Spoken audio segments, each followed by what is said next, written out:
Boa noite. Boa noite. Que alegria, querido, celebrar Jesus com vocês.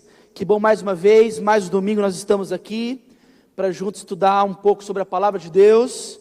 Nós estamos nessa série, então, uma série curta, comparada às outras séries que a gente tem aqui na Rede, uma série só de 5 mensagens. É a série Filhos da Revolução. Se você não sabe, se você não está ligado, nós estamos trabalhando um pouco sobre a Reforma Protestante. No dia 31 de outubro, nós completamos 500 anos da Reforma Protestante, e foi um tempo que, de fato, Deus usou um homem chamado Martinho Lutero, para mudar os rumos da história, os rumos da igreja. Então nós estamos chamando isso da Revolução Protestante, que aconteceu lá em 1517, e isso mudou completamente os rumos da história, e nós cremos que se nós estamos aqui hoje, cultuando a Jesus Cristo, cantando louvores como esse, centrados no Evangelho, que exaltam a Jesus e somente a Jesus, a graça de Deus, certamente é porque nós temos assim grandes benefícios a partir da Reforma Protestante. É por isso então que nós somos tão filhos dessa revolução, que começou 500 anos atrás, e que certamente abençoou demais a igreja no mundo todo. E se nós estamos aqui hoje, certamente é porque Deus usou um pouco daquilo que aconteceu lá atrás. Nós semanalmente estamos estudando sobre os pilares do que foi a Reforma Protestante. Se você não sabe, Martinho Lutero era um monge e era se dedicado ao estudo das Escrituras, se dedicou a sua vida a isso. E a partir do momento que ele teve acesso à palavra de Deus, começou a estudar a palavra de Deus, ele começou a perceber que alguns ensinos até então da Igreja Universal, da Igreja Católica, não estavam de acordo com as Escrituras. Isso então começou a incomodar bastante Martinho Lutero. Algumas práticas naquela época da igreja incomodavam demais, ele não encontrava correspondente bíblico. Foi a partir então desse movimento que ele começou então uma reforma, uma tentativa de reforma da igreja, e tivemos 5 pilares que nortearam a Reforma Protestante.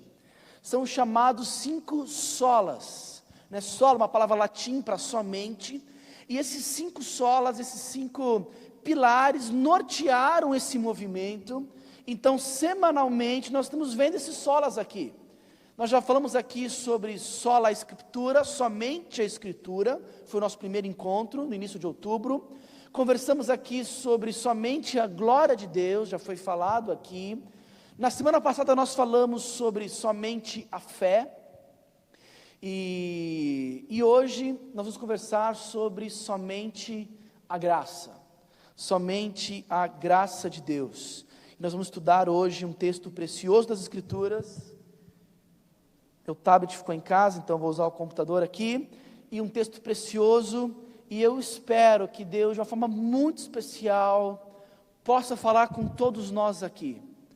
Assim como Deus falou comigo na preparação desse sermão ao longo da semana, o meu desejo, a minha oração é que Deus fale muito contigo essa noite, a partir da sua palavra. Meu desejo é para que eu não atrapalhe, o agir de Deus e a ação de Deus na sua vida, que eu não seja um impeditivo, um empecilho, alguém que vai atrapalhar, pelo contrário, que Deus apenas me use para falar o seu coração, para falar o meu coração nesse tempo. Eu queria orar com vocês mais uma vez. Então baixa a cabeça, fecha os olhos. Senhor, por favor, nós precisamos de mais do Senhor, até para ouvir a Tua palavra, até para responder positivamente a Tua palavra, nós precisamos do Senhor. Então por favor, Senhor, eu clamo, eu imploro a Ti, Deus, eu clamo ao Senhor, para que de maneira muito especial, muito singular, Deus, o Senhor fale conosco. Nós cantamos aqui, Deus, uma canção que fala sobre o agir do Teu Santo Espírito. Nós pronunciamos com os nossos lábios que queremos que o Teu Santo Espírito tenha liberdade, total liberdade em nosso meio, para mexer conosco, para mexer com o nosso intelecto, mexer com nossas emoções. Então, por favor, Deus, ouve essa nossa oração de forma cantada, ouve o nosso clamor e fala conosco. Não permita, Deus, que eu, Tiago, atrapalhe. Não permita, Deus, que eu possa ser uma barreira, um impeditivo, Deus, para as pessoas entenderem o Evangelho, entenderem mais sobre a Tua graça. Mas permita, Deus, apenas que eu seja usado pelo Senhor e que a Tua palavra possa falar com a Tua igreja essa noite. Em nome de Jesus que nós oramos a Ti. Amém. Amém, queridos. Acho que vocês sabem, quem me conhece sabe muito sobre a minha paixão por séries. Eu já falei isso algumas vezes aqui, eu sempre volto, vou talvez falar mais vezes ainda, sobre um dos meus hobbies preferidos, e a minha paixão por séries, por seriados de televisão. É um dos hobbies lá em casa, a gente curte muito, eu, minha esposa, a gente curte televisão, a gente curte assistir filmes e séries em especial. E tem uma série que eu já comentei aqui, mas vou comentar de novo, que é talvez uma das minhas séries preferidas. Eu não sei se ela é a preferida, mas é uma das que estão assim nos top 3 ali das minhas séries preferidas. E é uma série chamada The Walking Dead. Não sei quantos já viram essa série, The Walking Dead. E é uma série sobre zumbis, né, sobre mortos-vivos, sobre zumbis. Eu prometo, não vou dar nenhum spoiler, prometo para você que assiste a série, não vou dar nenhum spoiler aqui. Mas eu gosto demais de The Walking Dead. E é interessante a série e todo o seu roteiro, porque embora seja uma série sobre zumbis, ambientada num mundo apocalíptico, né, pós-apocalíptico na verdade, o problema da série, o enredo principal, não são os mortos, mas são os vivos. O problema que os personagens da série enfrentam não é lidar com os zumbis, não é lidar com os mortos-vivos, mas é lidar com homens e mulheres. Eles são os problemas reais da série. Os principais desafios que os personagens principais enfrentam são sempre contra outros homens. E a partir disso, a série estabelece as piores situações, o que você pode pensar de pior da vida humana, o que você pode pensar de pior de que um homem pode fazer. Essa série, ela retrata com muita propriedade. Para mim, o The Walking Dead, ele é um perfeito estudo de caso acerca do que é o homem sem Deus. Se você quer ver o que a humanidade ela é capaz de fazer, se você quer ver o que a humanidade é capaz de fazer numa realidade de distância de Deus, você pode assistir essa série, e ali você vai ver que homens e mulheres, colocadas em situações assim, das piores situações possíveis, você vai ver ali o completo desespero, as completas mazelas, falhas, desesperos, maldades, atrocidades, que o homem é capaz de fazer sem Deus. É essa a leitura que eu faço da série, porque você que talvez está acompanhando, você vai vendo que à medida que a série vai se desenvolvendo, no início estava muito claro quem eram os mocinhos e quem eram os vilões. Mas a partir do desenvolvimento da série, você percebe que agora não está mais tão claro assim, pelo contrário. Você percebe que todos fazem maldade, todos em nome da sobrevivência, fazem assim atrocidades. O lema da série talvez é basicamente que em nome da sobrevivência você pode fazer de tudo, ainda que implique em assassinato, em crueldade e por aí vai. Então, ela é chocante. E o que é mais chocante é porque de alguma forma essa série revela quem eu sou. Acho que esses contextos, esses roteiros, quando coloca nesses pós-apocalípticos, né, nessa realidade toda, de certa forma faz a gente pensar como é que você lidaria naquela situação. O que você faria se de fato aquilo acontecesse de verdade? E de alguma forma ela vai nos mostrando como é a humanidade sem a graça de Deus. Então em The Walking Dead, você assiste aquilo ali, sabendo que o problema da série não são os mortos-vivos, mas sim os vivos que estão mortos. Consegue perceber a sacada aqui? Não são os zumbis, não são os mortos-vivos, mas são os vivos, que embora vivos fisicamente, estão completamente mortos por dentro. Porque o que você encontra ali é somente maldade, é somente atrocidades, é uma loucura total. Vivos fisicamente, mas espiritualmente completamente mortos e perdidos. E é dessa forma que o apóstolo Paulo escreveu o roteiro dessa série, quer dizer, roteiro não, que escreveu Efésios, capítulo 2, e que coloca para nós um pouco da condição da realidade do homem sem Deus. Efésios capítulo 2, você pode abrir a sua Bíblia aí em Efésios capítulo 2, é o texto que nós vamos estudar hoje juntos aqui, falar sobre somente graça. Eu quero começar a ler com vocês, em especial, o verso do 1 ao verso 3. Parece-me até que os autores da série se inspiraram o roteiro nesses versos e nessas palavras aqui do apóstolo Paulo, em Efésios capítulo 2, do verso 1 até o verso 3. A princípio, a gente vai continuar a ler mais, mas por enquanto do verso 1 até o verso 3. Leia comigo atentamente.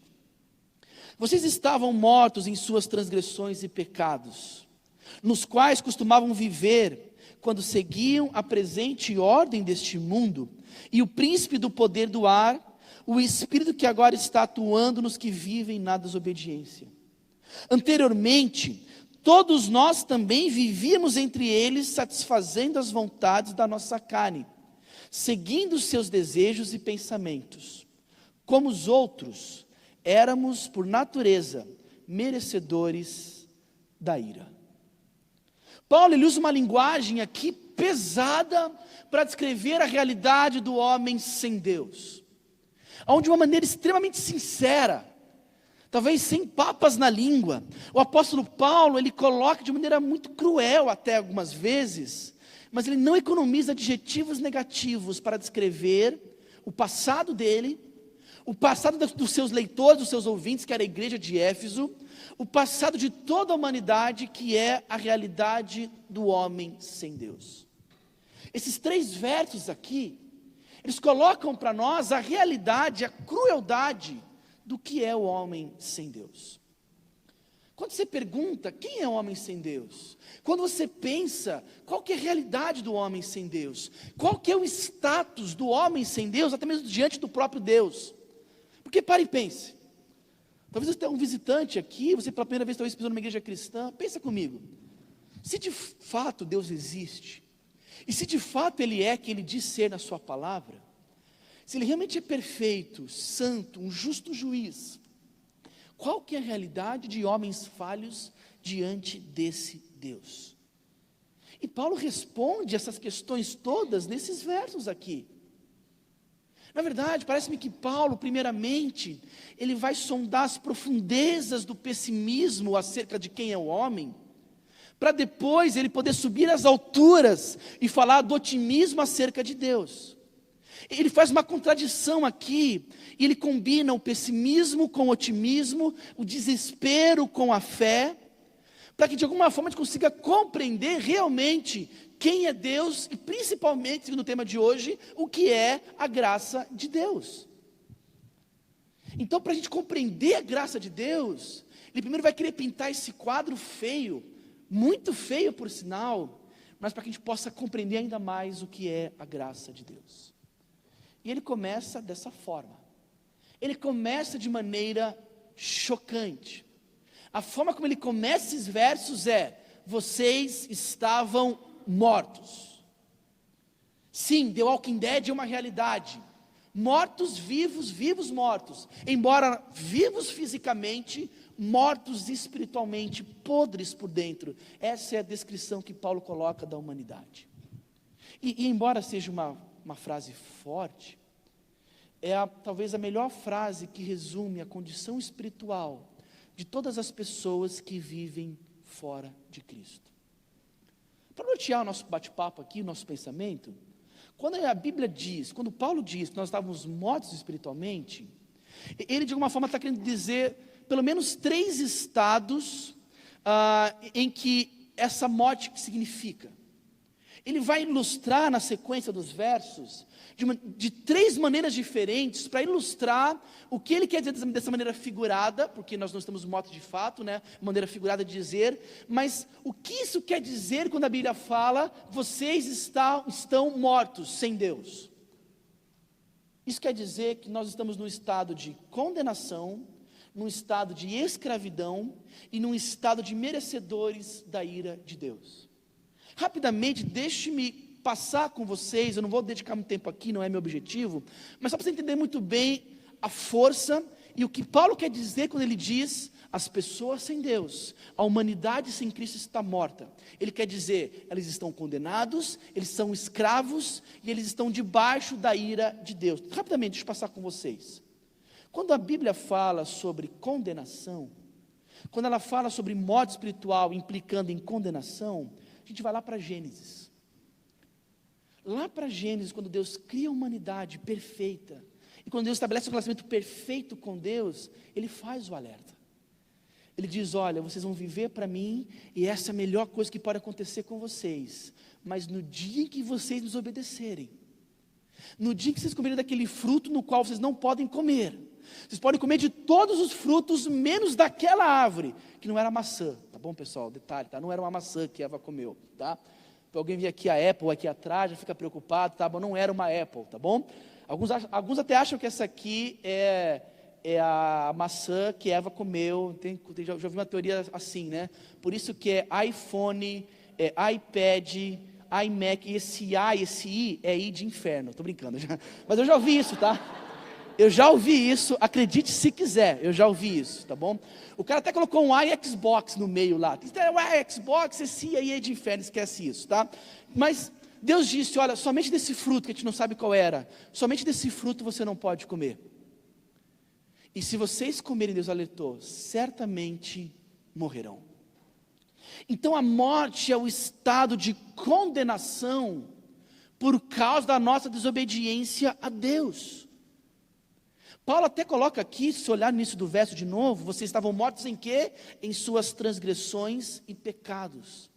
São duas palavrinhas que Paulo usa para mostrar o porquê nós estamos condenados, por causa das nossas falhas. Transgressões e pecados não quer dizer a mesma palavra, o mesmo significado. Talvez a ideia de transgressão traz a ideia de alguém que voluntariamente sai do caminho. Ativamente, essa pessoa está no caminho e ela ativamente, ela sai daquele caminho. Pecado traz mais a ideia do errar ao alvo, uma não capacidade de chegar a um padrão. Então Deus estabelece o padrão, e o fato de nós pecarmos é que nós estamos totalmente aquém desse padrão estabelecido por Deus. Em outras palavras, o que Paulo está colocando aqui para a gente, é que tanto ativamente quanto passivamente, nós nos rebelamos contra Deus, estamos impossibilitados de chegar até Deus, e por isso nós estamos condenados. Quando Paulo diz, vocês estão mortos sem Deus, quer dizer que vocês estão condenados, é a realidade de condenação que está sobre vocês. Já me perguntaram uma vez, Thiago, mas por que isso? Por que Deus permitiu que o homem caísse? Por que Deus permitiu que o homem entrasse nessa situação? Deus sabia, é claro, Ele é soberano, Ele sabe todas as coisas, Ele é onisciente. Então por que Deus permitiu que os nossos pais, Adão e Eva, tomarem esse rumo, essa decisão, e comessem lá daquela árvore? Não era mais fácil tirar a árvore? Não tem árvore, não tem escolha, não tem pecado. Será que não era isso? Me perguntam muitas vezes isso, e é interessante que Santo Agostinho, lá no século V, um dos grandes teólogos da igreja cristã, aliás, Santo Agostinho influenciou enormemente Lutero a fazer o que fez no século XVI. Mas Santo Agostinho escreveu algo muito interessante que nos ajuda a responder essa pergunta. Por que Deus permitiu que o homem entrasse nesse estado de condenação? E olha como Agostinho responde, é muito legal. Agostinho diz o seguinte: Deus é bom, e tudo que Deus criou é bom, certo? Então até mesmo o fato de ter criado aquela árvore foi algo bom, porque quando Deus terminou de criar todas as coisas, a Bíblia diz, e viu Deus que tudo era muito bom. Então Deus criou tudo, e tudo que Deus criou é bom, e Ele diz até, e Deus também criou a liberdade.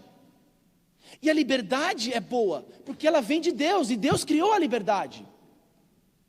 Mas a liberdade, pela de fato existir, ela deve trazer a possibilidade de uma escolha diferente, de uma má escolha. Então Agostinho conclui que o mal, que o pecado, que a condenação que veio sobre o homem, é o mau uso da boa liberdade que Deus criou. Então Deus criou a liberdade é boa, mas o mal, o pecado, é um mau uso da boa liberdade. E lá em Gênesis 3, Adão e Eva, infelizmente, fazem esse mau uso da boa liberdade que Deus deu para eles, e eles pecam contra Deus, eles transgridem a lei de Deus, e eles se perdem completamente no estado de condenação. O pessoal, abre um parênteses aqui, o pessoal gosta muito de falar sobre livre-arbítrio. Aliás, é uma linguagem que é muito comum na igreja até. Sabe, se você faz parte da igreja, você já ouviu, você já falou sobre isso. Mas é interessante pelo lugar que não é uma palavra bíblica. E quando as pessoas se referem a livre-arbítrio, elas se referem à liberdade que o homem tem para escolher a Deus, certo? Num termo teológico, isso quer dizer, você não fala de liberdade para botar uma roupa como eu botei hoje, não é disso que está falando.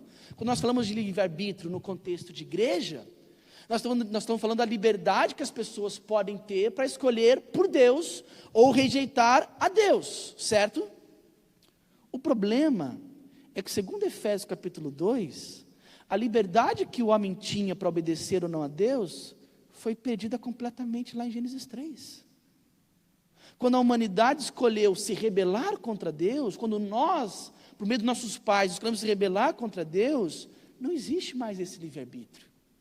O que existe agora é morte espiritual. O que existe agora é condenação. Mas não é só condenação que Paulo fala. Paulo também fala sobre escravidão. Aqui, os versos seguintes, ele vai falar um pouquinho sobre escravidão. Quer ver? Lê comigo de novo. Vocês estavam mortos em suas transgressões e pecados, nos quais costumavam viver. Esse viver aqui, a palavrinha vai trazer a ideia do andar. Mas não é um andar alegremente, como você vai passear no bosque. Esse andar aqui é um andar escravizador. Remete àquele andar dos escravos que estavam presos e não voluntariamente, involuntariamente tinham que caminhar naquela direção. Eles eram escravos. E Paulo vai dizer aqui que nós então éramos escravos, andávamos segundo a presente ordem deste mundo, o príncipe e o poder do ar, o espírito que agora está atuando nos que vivem na desobediência. E verso 3, anteriormente todos nós vivíamos entre eles, satisfazendo as vontades da nossa carne, seguindo os seus desejos e pensamentos. Estar morto é uma linguagem também figurada, então, para mostrar que nós estávamos escravizados. E aqui ele coloca 3 senhores de escravos que escravizam a humanidade nessa condição de rebeldia para com Deus. O apóstolo Paulo coloca aqui o mundo, essa presente ordem, ele coloca aqui, né, na versão, a presente ordem deste mundo, é um senhor de escravo.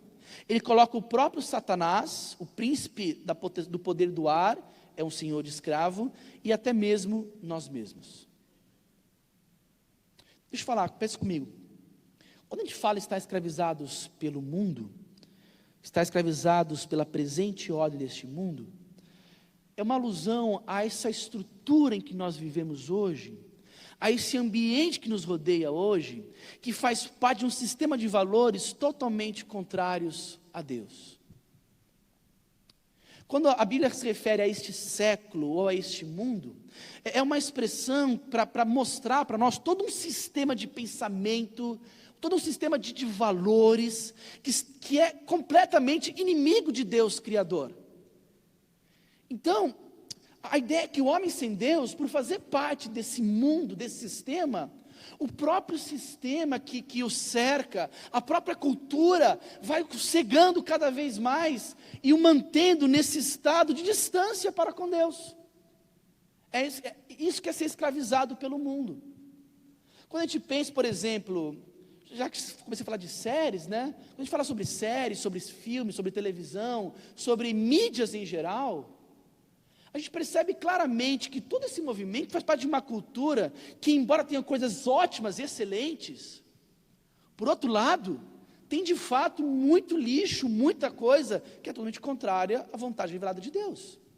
Isso faz parte desse sistema. O problema nosso, da igreja, por exemplo, não é a Globo. A Globo, ela só faz parte dessa era, desse presente século.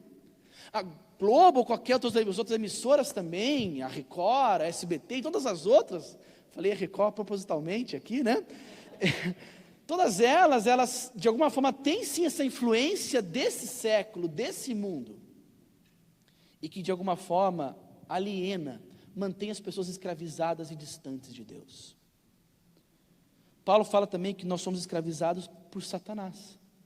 Aqui no verso 2, quando ele fala príncipe do poder do ar, O espírito que atua nos que vivem na desobediência é uma alusão clara a Satanás.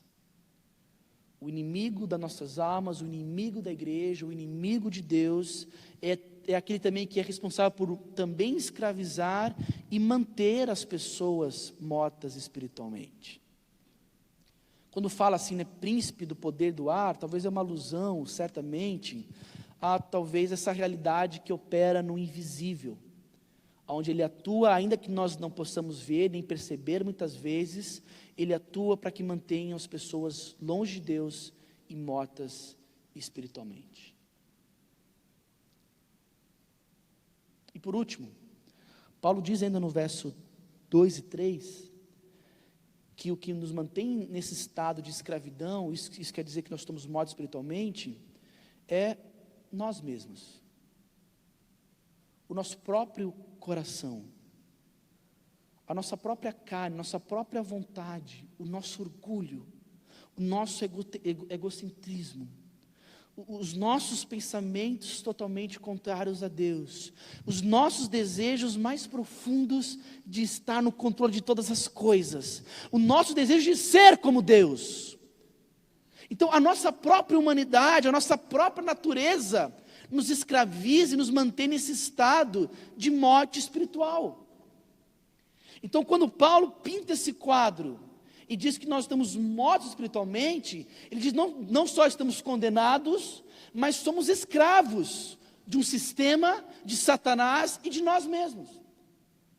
E esses três formam assim um componente poderoso para manter pessoas distantes do Criador e distantes da graça de Deus. Agora, para fechar, e eu prometo que tenho que correr aqui, porque eu não quero me dedicar muito tempo nessa parte, mas o último estado que a humanidade se encontra diante de Deus e que também demonstra que elas estão mortas espiritualmente, e que revela a nossa morte espiritual, está no verso 3.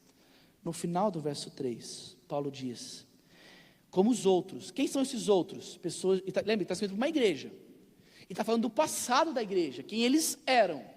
E ele diz então, como os outros, aqueles que não são cristãos, que não foram alcançados pela graça de Deus, ele diz: éramos por natureza merecedores da ira. Merecedores da ira de Deus. Queridos, essa parte final mexe com a gente, porque nós não gostamos muito de falar sobre a ira de Deus, mas a gente precisa falar, é bíblico, está aqui. Mas a gente não gosta de falar que a humanidade está debaixo da ira de Deus, não pega bem, de fato. Tiago, não é melhor só falar sobre o amor de Deus? Tiago, será que não seria melhor falar só da misericórdia? Será que você se propôs a falar sobre a graça de Deus hoje? Pula essa parte e vamos logo para a graça de Deus, é melhor, é meio pesado. E queridos, por favor, eu não quero ser pesado por ser pesado. Por favor, eu não vou terminar aqui de maneira nenhuma, não é o foco da mensagem, por favor, não entendam assim. Mas precisamos falar. Sabe por quê? Preste atenção agora. Porque é impossível para você conhecer a graça e a misericórdia de Deus, se você não compreender primeiro a ira de Deus que estava sobre você. Você só vai compreender de fato e plenamente a graça e a misericórdia de Deus, se primeiro você compreender a ira de Deus que estava sobre você, pelo quem você era, por causa dos nossos pecados, por causa desse estado nosso de rebeldia, de rebelião, de escravidão, que nós nos encontrávamos, não só por Satanás, não só pelo mundo, mas porque nós queremos estar lá nesse estado de rebeldia para com Deus. A gente precisa compreender que nós merecíamos sim, da parte de Deus, somente ira, somente rejeição, somente justa punição. Eu e você precisamos compreender isso. Paulo tenta estabelecer isso com a igreja de Éfeso. Antes de falar sobre a graça de Deus, antes de falar do favor de Deus, ele quis passar para aquela igreja, ele quis explicar para aquela igreja quem eles eram. E é por isso então que de maneira verdadeira ele usa uma linguagem pesada, mas completamente verdadeira sobre todos nós aqui. Completamente verdadeira. Então não importa se você entrou numa igreja cristã pela primeira vez hoje, ou se você já é um rato de igreja aí de 30, de 40, de 50 anos de caminhada cristã, você precisa ser lembrado dessas verdades, porque Paulo escreve isso para uma igreja. E aquela igreja, a Éfeso, nós hoje, a igreja de Lutero no século XVI, precisavam ser lembrados dessa verdade. Agora, como eu disse, é óbvio que a mensagem não acaba aqui. Porque no verso 4, logo em seguida, ele termina pesado. Nós merecíamos apenas a ira de Deus. Mas no verso 4 tem um todavia, tem um mas, tem essa conjunção adversativa. E queridos, essa é uma das mudanças mais importantes da Bíblia. Eu arrisco a dizer que essa palavra todavia aqui, talvez ela foi, aqui nessa situação, ela foi talvez usada da maneira mais importante em toda a literatura que existe. Essa palavra todavia aqui, ela é fantástica. Porque Paulo continua o seu raciocínio. Todavia, Deus que é rico em misericórdia, pelo seu grande amor com que nos amou. Aqui a mudança é radical. Porque depois de pintar o 7, acerca de quem é o homem, da situação do homem, Paulo diz, todavia, e aqui é lindo, porque presta atenção, Paulo diz, todavia, eu vou falar agora o que vocês podem fazer para mudar essa situação, correto? É isso que ele faz? É isso? Não. Depois de pintar esse quadro negativo, e usar isso todavia, peraí, não vai acabar aí, claro que não vai acabar. Todavia, ele diz, Deus. Sim, esse mesmo Deus que foi rejeitado por nós, esse mesmo Deus que nós nos rebelamos, esse mesmo Deus, a palavra vai falar agora, não é só um Deus de ira, esse mesmo Deus é um Deus rico em misericórdia. Queridos, que palavras lindas e bem colocadas. Sabe o que é misericórdia? Misericórdia é Deus não dar o que você merece. Isso é misericórdia.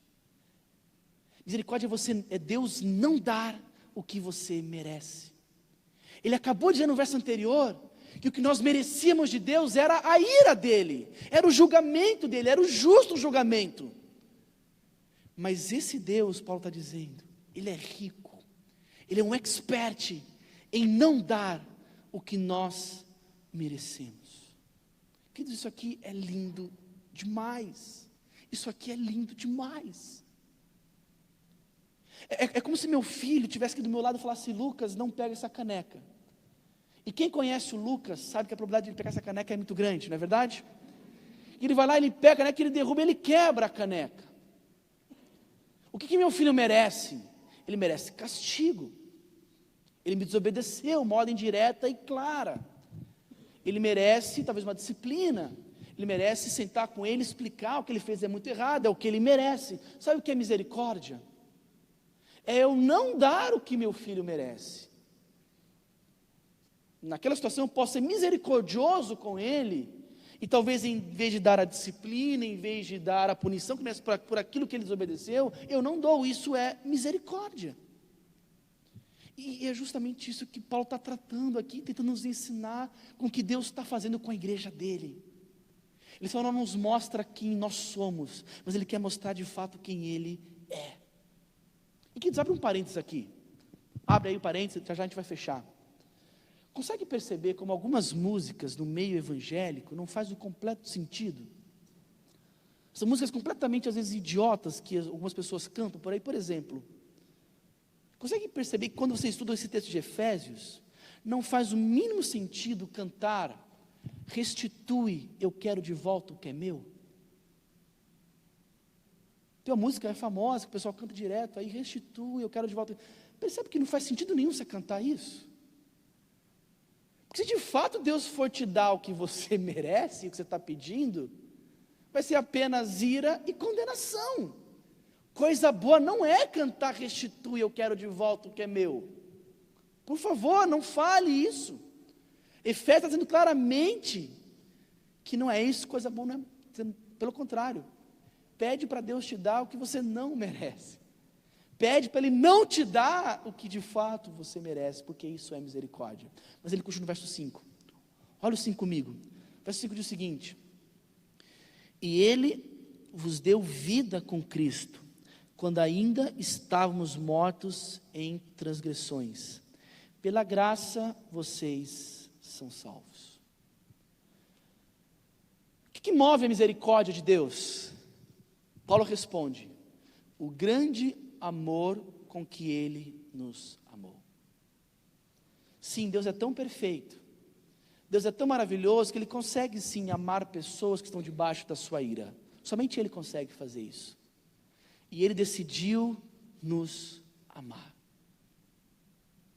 Eu confesso que ao estudar esse texto essa semana, eu me emocionei nessas palavras. Mexeu muito, mas mexeu demais comigo. Lembrar quem eu era, versos 1, 2 e 3. Mexeu comigo ser lembrado quem Deus é. Esse Deus que é rico em misericórdia.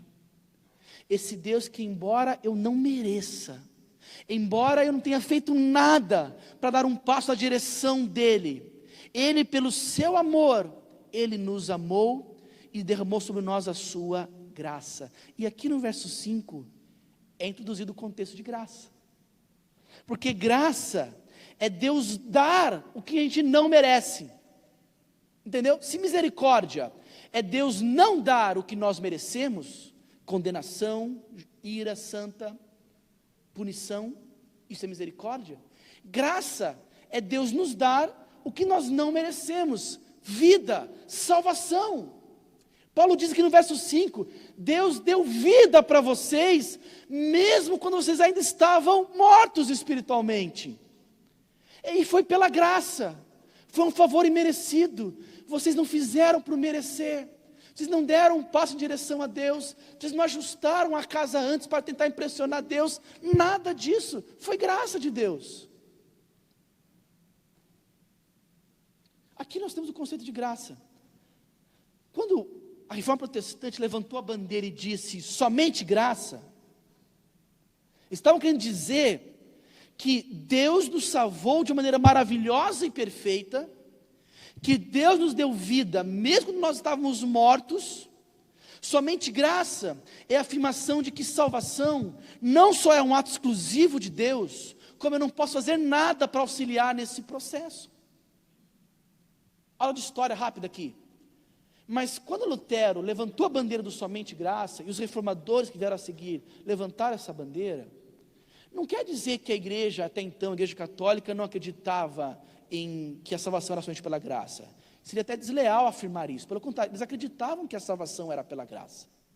Assim como a maioria das igrejas evangélicas brasileiras hoje, afirmam que a salvação é pela graça.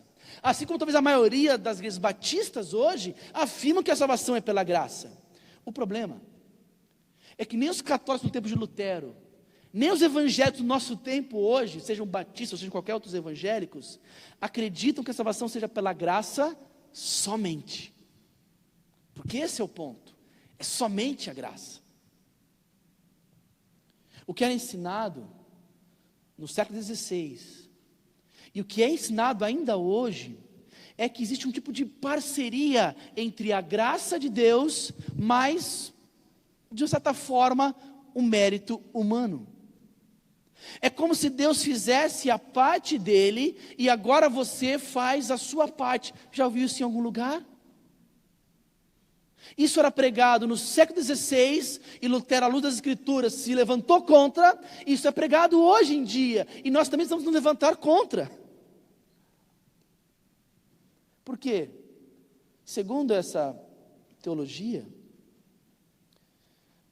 o quadro da humanidade é essa, contudo, você pode de alguma forma se esforçar para melhorar, para fazer o bem, você pode de alguma forma praticar alguns ritos religiosos, Como no tempo de Lutero, que envolvia pagamentos, as indulgências, participação dos sacramentos, as penitências, as confissões, e tudo isso pode ser de alguma forma, compor algum tipo de mérito, para que a graça de Deus, ao vir sobre você, já encontre já esse mérito próprio.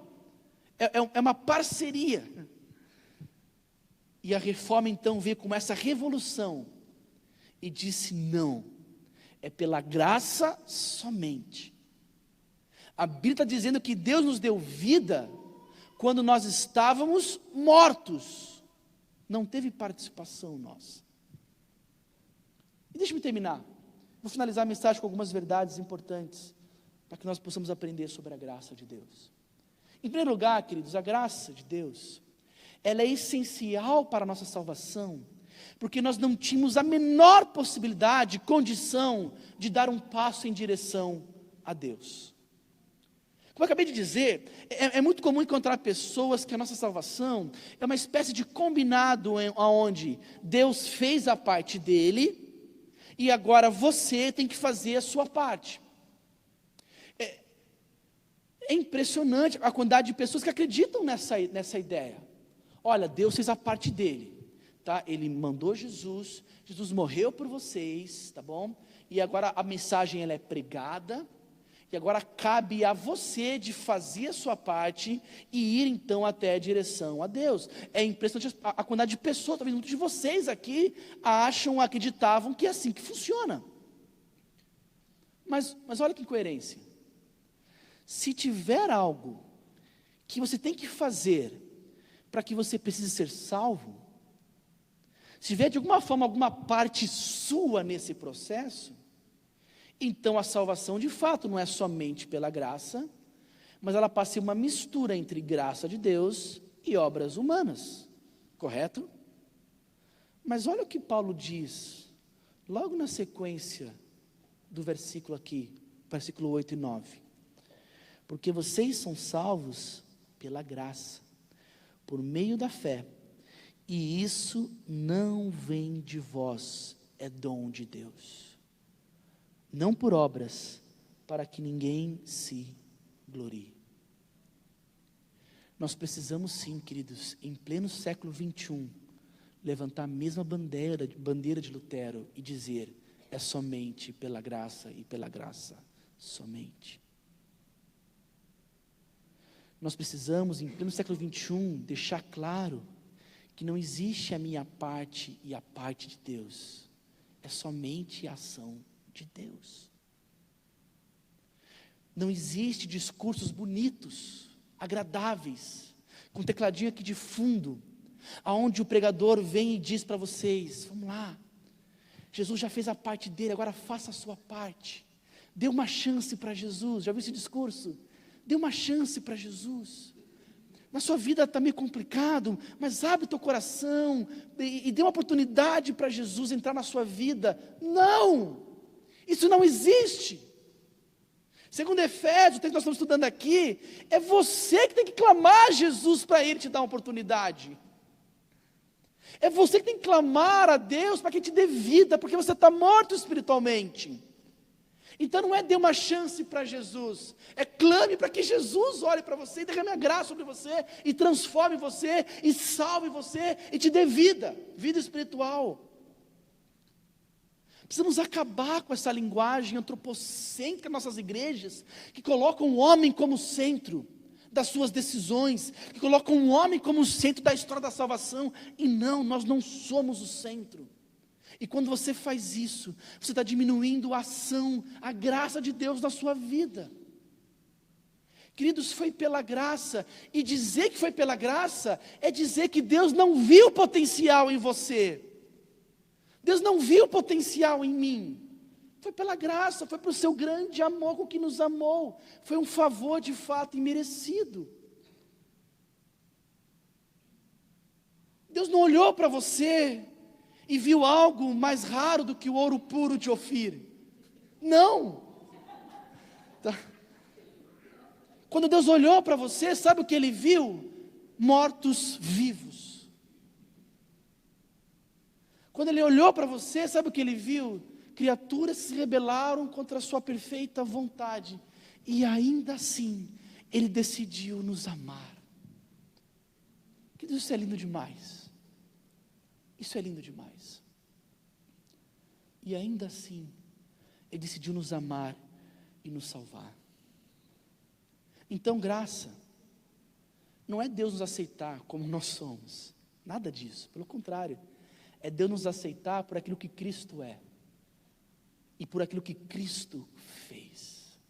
Graça não é Deus nos aceitar por aquilo que você é, nada disso. Você é Efésios 1, 2 e 3, eu sou Efésios 1, 2 e 3. Mas pela sua graça e misericórdia, Ele decidiu nos aceitar por aquilo que o seu Filho fez, em vida e em morte, na cruz. Uma outra lição importante, já estou encerrando, graça não é Deus fazendo vista grossa para o nosso pecado, ou tolerando os nossos erros frequentes, fingindo que não os vê. Graça é uma ação de Deus em nos ressuscitar espiritualmente e nos dar uma nova vida. Leia comigo versos 6 e 7, para te fechar esse texto todo. Olha o verso 6 e 7. Deus nos ressuscitou, olha que legal essa linguagem. Nós estávamos mortos, e da mesma forma que Ele fez com Jesus, Ele faz com a gente. Ele dá vida nova, Ele nos ressuscitou com Cristo, e com Ele nos fez assentar nos lugares celestiais em Cristo Jesus.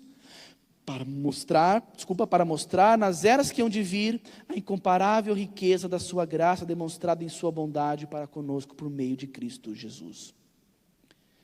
Então, muitos acham que quando a gente fala sobre graça, a gente acha que Deus está dando um tipo de vista grossa para os nossos pecados, fingindo que não viu alguns, relevando outros. No final faz parte, eles são ruins mesmo, eles são pecadores, acontece. E muita gente nas igrejas, usando a graça de Deus como uma bandeira para justificar ou validar os seus pecados. Não. Na teologia, a gente chama isso de graça barata.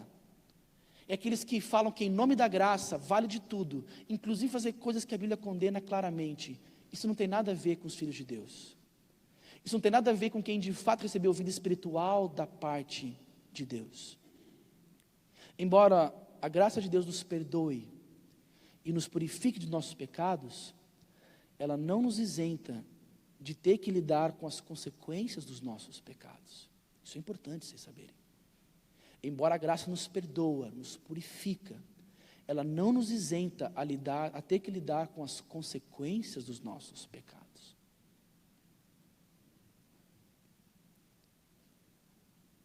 Estou concluindo, tá? Como é que a gente deve reagir a essa mensagem? E agora é a conclusão de verdade. Como é que você pode reagir a essa mensagem pregada hoje? Em primeiro lugar, se você é um cristão, se você não é um cristão, você está nos visitando pela primeira, pela quinta, pela 10ª vez, não sei, mas você gosta de estar aqui, mas você sabe lá dentro que você ainda não faz parte do povo de Deus. Hoje foi pregado sobre quem você é, e eu não sei como é que você vai reagir a isso. Você pode reagir de 2 formas. Você pode ficar irado comigo e com a palavra de Deus. Você pode afirmar que tudo isso aqui não passa de um conto sem sentido, que talvez eu sou um idiota por falar dessa forma como você. Quem sou eu para dizer que você é alguém escravo, alguém condenado, alguém que merece a ira de Deus, e você pode sair daqui tão bravo quanto essa ira de Deus que eu falei aqui no texto bíblico. Mas por outro lado, você pode ter uma outra reação. Você pode talvez ser tomado nesse instante por uma real consciência de fato de quem você é, e concordar com cada palavra do apóstolo Paulo aqui em Efésios capítulo 2, cada uma delas, e falar: isso é verdade, porque essa é a minha história, eu sou isso aqui. E ao mesmo tempo que você é tomado, talvez até mesmo com um pouco de medo nessa realidade sua, você ao mesmo tempo é tomado por uma vontade imensa de se arrepender dos seus pecados e crer em Jesus para a salvação. Talvez você passou essa mensagem toda torcendo para que ela acabasse logo, porque você não aguenta ficar nesse ambiente aqui. Você não aguenta ver um cara chato falando ali na frente por 40, 50 minutos. Mas nesse instante, de alguma forma Deus pode estar falando com você de uma maneira que só Deus pode fazer. E talvez nesse momento, o Espírito Santo está trabalhando no seu coração de tal forma, que Ele está levando você a um profundo desejo de arrependimento, de perdão de pecados, e de confiar nessa graça, nesse amor maravilhoso que Deus oferece para você. Talvez agora Deus está te dando vida espiritual, segundo Efésios capítulo 2, versículo 4. Ele está dando vida, ainda que você não merece. Talvez nesse instante Deus está salvando você. E que eu digo para você, meu amigo, que talvez nesse instante se torne meu irmão, abrace essa graça de Deus. Abrace essa graça de Deus. Deixe Ele transformar você agora, aonde você está.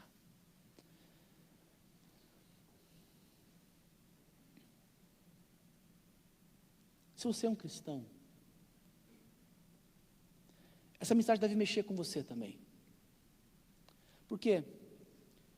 Entender a graça de Deus, em primeiro lugar, deve mexer com a sua adoração. A forma como você louva a Deus tem que ser impactada por essa mensagem aqui, de Efésios capítulo 2. Porque não dá para você compreender realmente isso e não adorar a Deus com todas as suas forças. Não tem como você saber disso verdadeiramente e não querer se entregar de corpo e alma a Jesus Cristo, à igreja dele. Não tem como a gente cantar a música que a gente cantou aqui hoje e falar: eleva as minhas mãos ao Cristo que venceu por mim, e não levantar a sua mão, ou fazer assim só, assim, meio discreto, assim, né? Não tem como.